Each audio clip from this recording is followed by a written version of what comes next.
Hello guys, today I will show you how to change the password of your Samsung account on your Samsung phone. So let's get started.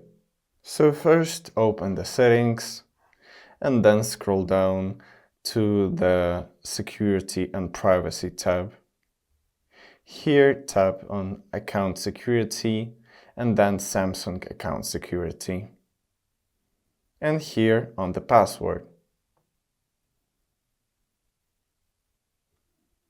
So in the next window, you will see 3 text fields. Enter your current password in the first field.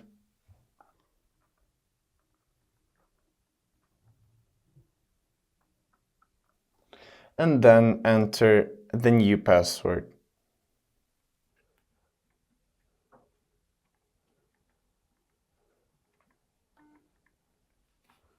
Then re-enter the new password.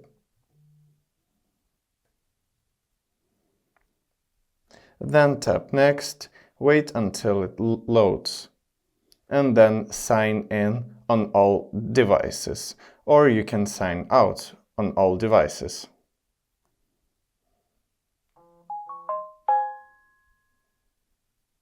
So now when you have changed your Samsung account password, it might log you out. And to log back in, use the new password to log back into your Samsung account. So I hope this video was helpful for you. Thank you for watching. Don't forget to like and subscribe for more tips.